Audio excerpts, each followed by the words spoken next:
North, south, east, west, up and down. We are building solutions for our communities, connecting needs to passion and funding action. It's part of the work worth doing. To tell ourselves we believe in us. Let that sink in. Welcome to New Mexico. It's time to pass the sopapillas. Join us for a conversation between New Mexicans who are doing work worth talking about. We've done a disservice to ourselves and to our youth and our families because we talk about a little bit of the land of entrapment. There's a lot of people, when we talk about this work with people are like, hey, I want to help. I want to do that too. And that gives me hope. I think a lot of times we talk about like what are the struggles of New Mexicans, and really the truth is like New Mexicans are powerful, strong, resilient, and all of those things. We're talking about guaranteed basic income. We're talking about things like baby bonds. These are things that our state legislators, that our policymakers are paying attention to nationally, but then they're also really invested in thinking about how this can work in New Mexico. With conversations hosted by me, your New Mexico State Poet Laureate Manuel González, and presented by the W.K. Kellogg Foundation. This episode, we head south to Las Cruces, New Mexico, with a focus on good jobs and the work being done to create them. We look at efforts to engage the community as a whole when it comes to economy, support, and workforce. Let's get into it. Hello, and welcome to Pass the Sopapillas podcast, brought to you by the W.K. Kellogg Foundation. Now, today is a little bit different than our other podcasts because today we're in southern New Mexico. We're in Doña Ana County. We're in Las Cruces. Today, we get to talk to the people that are doing work down here in Las Cruces that are changing the lives for our families, our children, our communities in New Mexico. And so I'm so excited to introduce you to our guests today. Today, we have Dr. Mary Ulrich and Dr. Terra Winters. Yes, thank you for being here. Thank you for joining us. I'd like you to please introduce yourselves and tell us a little bit about what you do and why you're here today. So I'm Dr. Terra Winter. I'm the president and CEO of the Community Foundation of Southern New Mexico. Our organization actually serves 12 counties in southern New Mexico, so basically the whole half of the state in southern New Mexico. So we go all the way up to Socorro and then east and west and down. Really for us as an organization, we're here to build philanthropy. We're here to build change in our communities. We really connect with donors to see what their passions are and then connect them to needs in the community. Well, thank you for joining us. Thank you for being here. Respect. Good afternoon. I'm Mary Ulrich, and I am with Doña Ana Community College. I'm the executive director of Workforce and Community Engagement Division at the college. And what we do in that division, we do several things.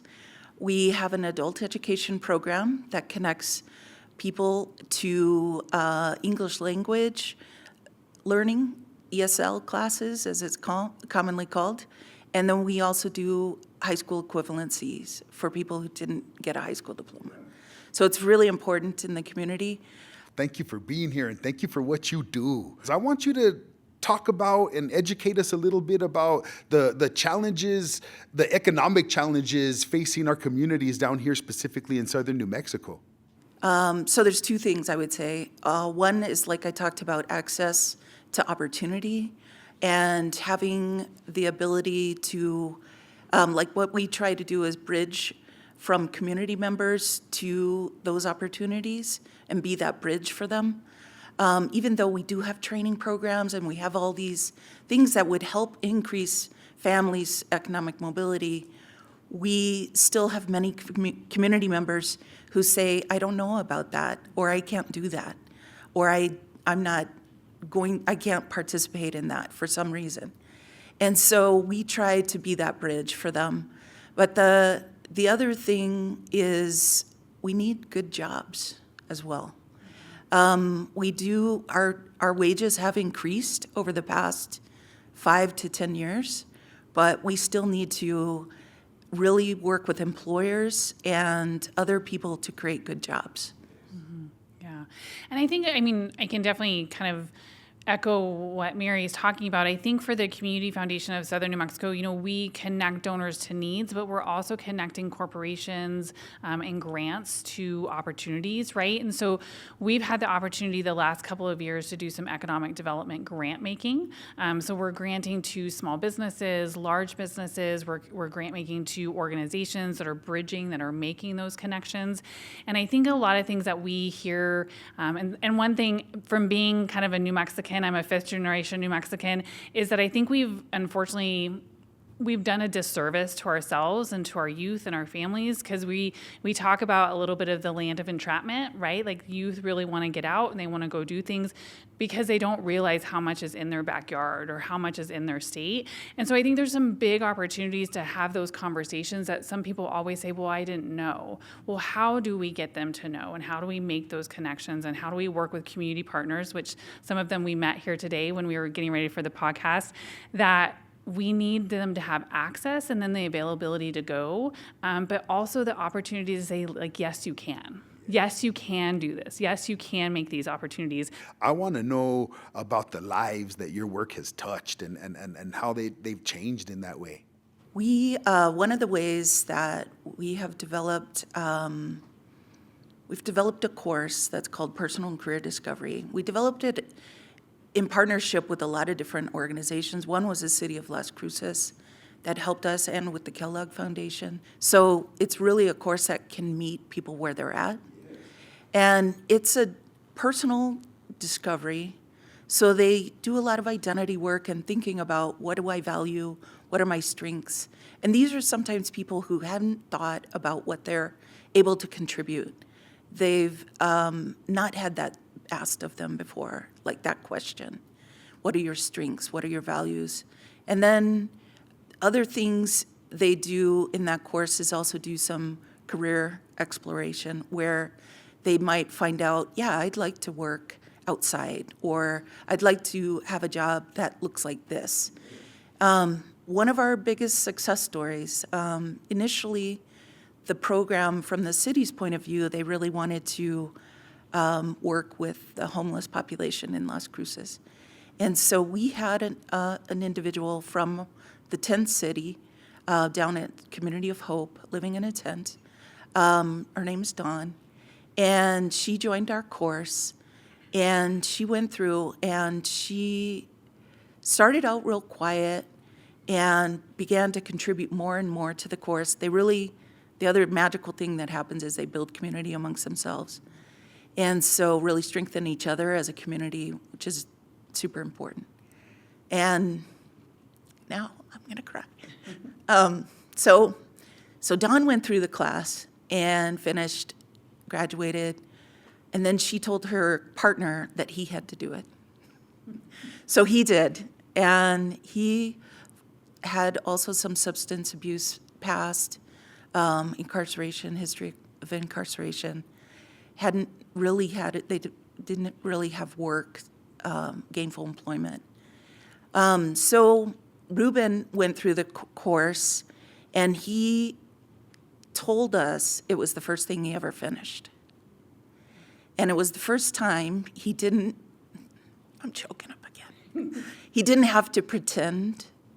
He was showing his true self. They just got an apartment. Yes. And Ruben got a job, and Dawn works for us now. She helps us maintain a new food pantry that we have at the workforce center. So it's probably the best story we have, but there's a lot of other ones. Yes. Well, sometimes all we need is somebody to believe in us and a support system, and things that a lot of us just take for granted. And some of those things that we take for granted is the fact that those of us that have those type of support systems and people around us that are believing in us, because not everybody has that, and that's a powerful thing. And to be that for somebody else that doesn't have that in their lives can change the trajectory of their lives. So both of your organizations spend a lot of time thinking about the untapped potential I want you to talk a little bit about that untapped potential that's here in our families, in our communities here in New Mexico, that we're not showing our shine. Tell us about that. I think one of the things that I see that's untapped is that we do a disservice to ourselves, that we don't have all that pride as being a New Mexican, and we need to be able to say, like, we are here and we can make this change. I think that's most important for our communities, is that there are lots of organizations and a lot of small businesses, a lot of non-for-profits, a lot of volunteers that even if you just gave them a project and said, here, let's flourish and do this, I think that's what's really untapped. I think for us, trying to get youth to stay and to work, that not only do we need good wages and good jobs, is that I think there's a little bit of loss of pride, right? Like you want to stay in New Mexico and you want to make those changes. I think for us in the non-for-profit industry, I've tried really hard to really bring people into the industry that want to stay in the industry, because the non-for-profit industry is such an unfortunate burnout. People love what they do, but they try so hard to make change, and if they're not making change quickly, they get kind of tired. Who's the next generation that comes up, right? Who are the high school students that are interning with us? Who are the college students? Who are the people that are coming from different industry? I think that's a huge opportunity for us in New Mexico. I want to know why you do what you do. What's your motivation that gets you going every day, that pushes you to do this type of work that you do on a daily basis? Social justice. Yes. I want to say a little bit about untapped potential as well. I think in the world of workforce and workforce development, we have people in our community who are not being engaged in meaningful work and haven't for a long time at surprising numbers.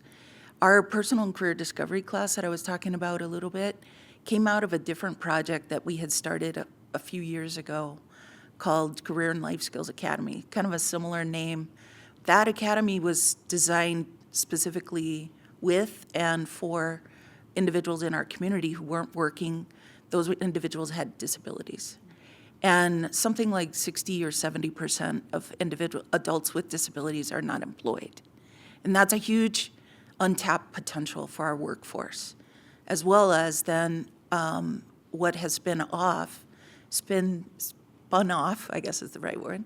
So what has spun off from our personal and career discovery class is a reentry program for formerly incarcerated individuals. Another huge untapped potential. I had the experience going down to a federal prison, La Tuna, down the road here, just over the border in Texas, and we were doing a career fair, myself and my partner, and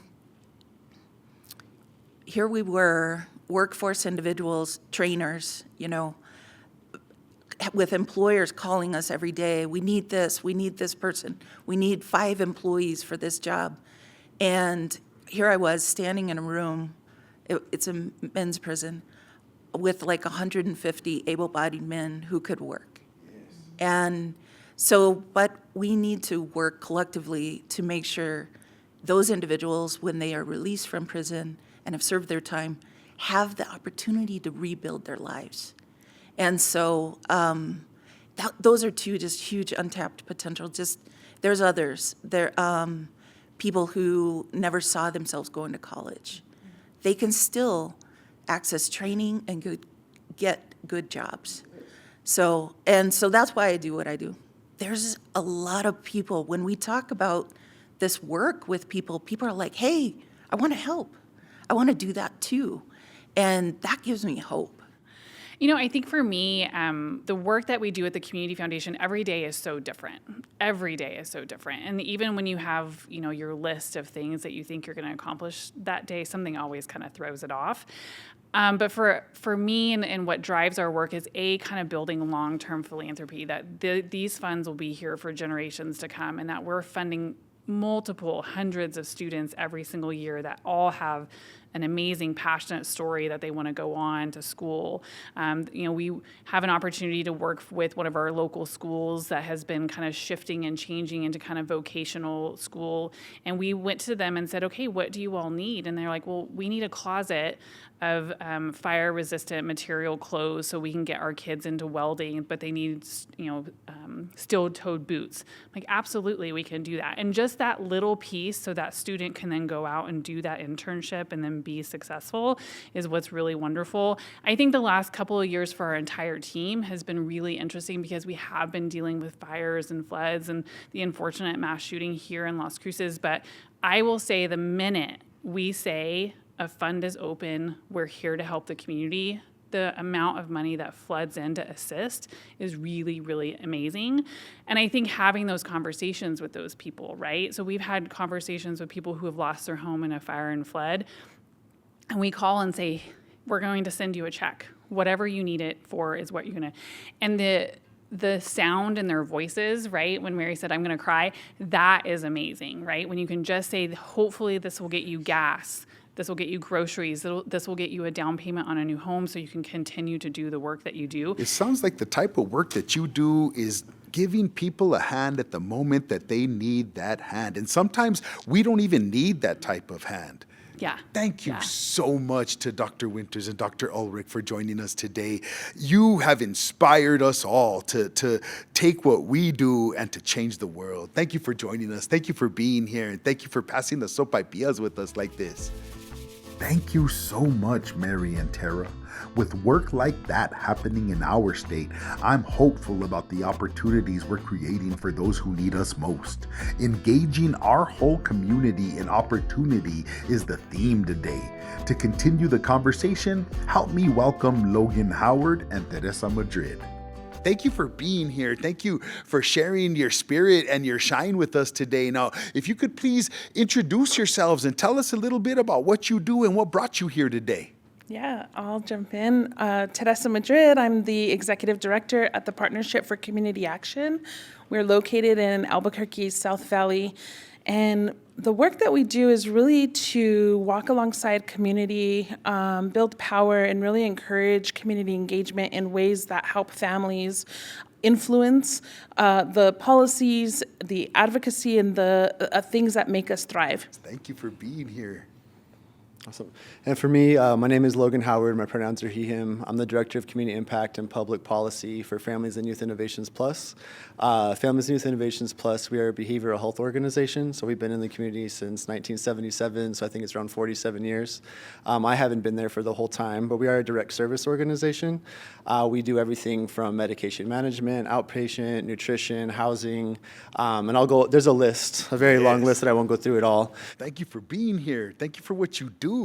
Now, I want to start a little bit about talking about some of the things that our communities and our families struggle with down here in Las Cruces and in southern New Mexico, and talk a little bit about the things that the challenges that we face. Yeah, so we know that our families are struggling financially.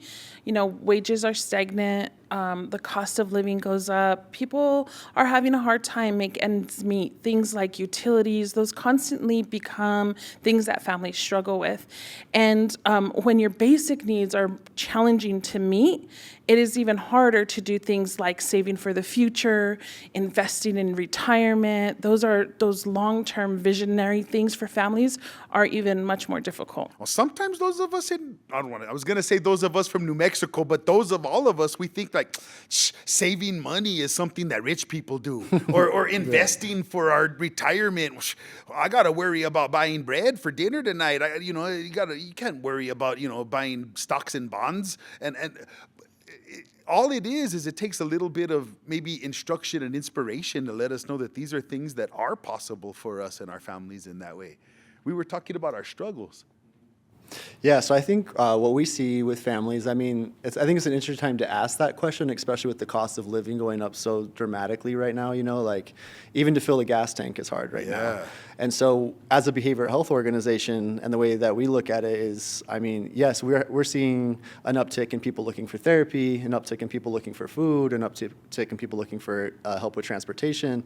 And the way that I look at that, and our organization looks at it, is like what's underneath all of that, right? So if you look at like a behavioral health needs assessment, it'll say things like, oh, we have trouble accessing transportation, and now it's a little bit different because we have universal childcare, but also like some of those needs assessment would say like, oh, well, we can't attend our therapy sessions because we can't afford childcare, right? And so what we do, I think, sometimes is that I always use that tree analogy that we water the stem and not the root. And so we stand up programs, which are great. And at the same time, a lot of the underlying issue is like economics and poverty. And I think that's the bottom line that needs to be addressed.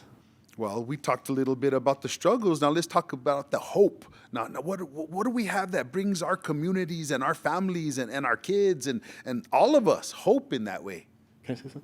So I think I'm really glad that you asked this question, because I think a lot of times we talk about like what are the struggles of New Mexicans, and really the truth is like New Mexicans are powerful, strong, resilient, and all of those things, right? And so I think one of the things, there's a model called positive deviance, and really what it talks about is like the communities that you serve and the people that you work with, they know the answer and they have the strengths, right? So I think like the more credentials that we have, the more that we move up in our career, whatever it may be, we start to get disconnected and we start to think that we know.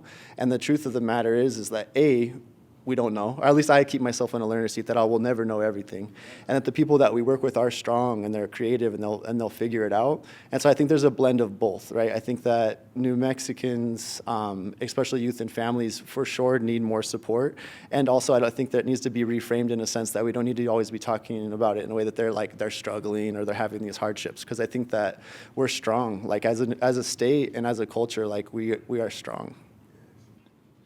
Well, I think about hope and what we can create and what our state is creating. So we have the opportunity to build a state and an economy that serves families, and to create policies, to create systems that really serve the families where they're needed. And so Logan and I both have programs within our organizations that serve families directly in ways that are really inspirational, ways that are new and just out of the box, right? Like, we're talking about guaranteed basic income. We're talking about things like baby bonds. These are things that our state legislators, that our policymakers are paying attention to nationally, but then they're also really invested in thinking about how this can work in New Mexico. Now, you said two things. I want you to tell us a little bit about those two things that you just mentioned right now. Yeah, I'll let Logan talk about guaranteed basic income. Sure, yeah. So guaranteed basic income, the way that I like to talk about is there's programs, right, like SNAP. We'll use SNAP, for example, or food stamps, right? Food stamps is a federally funded program where it's like, okay, we want to support you, but here's the way in which we're going to support you. And also here's the types of foods. And so that in that way, specifically for that program, is food, right? And then they're also going to say, here's the type of food that you can buy it, and here's where you can buy it from. And really what it boils down to is it's program design rooted in lack of trust, autonomy, and dignity. And so guaranteed basic income is an intervention where you give families, people, youth, whoever's receiving it, direct cash with no restrictions. So they can use that money on whatever they choose to use it on. If they want to use it on cars, house, transportation, food, that's great. If they want to use it on getting their nails done, getting food, going to the movies, right? Because all of that is self-care and health too, right? So guaranteed basic income, at the root of it, the basis is like giving people cash because like once to that point is they know what they need best, and so whatever they need to spend it on. We launched New Mexico's first federally funded guaranteed basic income, and we served over 300 families, and we gave out $1.7 million in unrestricted cash to families in Las Cruces, New Mexico. And some of the things that we saw in that program is that there's a lot of stigma around like, okay, well, if we give people cash with guaranteed basic income, they're not going to work. And what we saw is an uptick in employment. We saw what was used in that, and also some things that they'll say is like, oh, well, people are just going to drink and they're just going to smoke and they're just going to sit at home. We saw an uptick in employment. 73% of the money that was given to them was injected right back into local economy. And so what that translates to in our program is that was $1 million that was put right back into local economics. Because when we all do better, we all do better. Exactly, yeah. Exactly. And I think one thing as a state, as we start to think about things like oil and the way that we make money as a state, it's like, okay, well, if that's going to reduce over the years, things like guaranteed basic income in a healthy way, combat that because it automatically boosts things like general GRT, and it just pours back into the community. So in short, guaranteed basic income, unrestricted cash, rooted in dignity, and it's rooted in trust. Yes. Yeah, and since there's no one silver bullet, we have to couple things, right? And so guaranteed basic income can meet the needs of families today, and we're thinking about baby bonds as meeting the needs of families in the future. So baby bonds are a publicly funded trust account, usually for babies born, that grow passively over time. So this is the way that people have been generating wealth in the United States for generations. But we're thinking about it in a way where we want it to be funded by our very wealthy state, invested in every child born, or invested in those families that need it the most, so that when a young person becomes eligible to receive the use of the dollars, so something like a $6,000 investment might be worth $25,000 in 18 years, that they have a seed account, that they have seed capital to do things like purchase a home, maybe they want to invest in a business, education. I know we have free college in New Mexico, but it doesn't cover everything. It doesn't cover 100% of the costs. So it really gives young people at the start of their life a seed account, access to capital to really have a future where they are thriving. You could really close intergenerational poverty in one generation with the investment of a baby bond. Now, I want to know what the state of New Mexico as a whole can learn from what you're doing here in southern New Mexico like that. So I think that back to like your question around hope, I think especially right now with the current federal landscape, I am really grateful to live in New Mexico. I think that our state lawmakers have done some really, really great work over the last couple of years, and I think what they could continue to learn and is just really just working and listening to community and making sure that the policies are informed and developed based on what like providers are saying, what community members are saying. And I think like since we're in southern New Mexico, there's a really big issue around like geographic equity and geographic representation, because when it comes to statewide lawmakers, everything happens at the Roundhouse in Santa Fe. And so sometimes when funding happens or policy happens or policy is developed, Southern voice is oftentimes either not heard or diminished by the time it gets up there. So I think it's just making sure that, and just to be clear, I think that they have done a pretty great job at making progressive and insulating laws. And at the same time, I think Southern New Mexico voice is really important and needs to make sure that it's at the table when policies are being developed. Well, family economic security certainly puts families in a position where they're better off in their ability to stay healthy, to have thriving relationships, whether it be between partners or between parents and children, to stay housed, to maintain their jobs. All these very positive outcomes happen when families have stability financially. And so in New Mexico, we can certainly pay attention to the things that are working well. We can invest heavily in those things. We can change policy to make sure that those things happen for our families, especially families with the greatest need, families in rural communities, and families with the youngest children. Now, I want to know a story of a specific family or person that your work has touched, a story that you've seen firsthand, the type of things that what you're doing has had that ripple effect that touched other people like that. So if we're speaking on like economic equity and economic justice work, so just like a little bit more about the Guaranteed Basic Income Program. When we launched it, we only had that 300 spots or 150 families, but there's also 150 families in the control group. But we had over 3,000 applications in 1 month. So there was just like this huge outpour of folks that just saying like, we would love to have extra cash.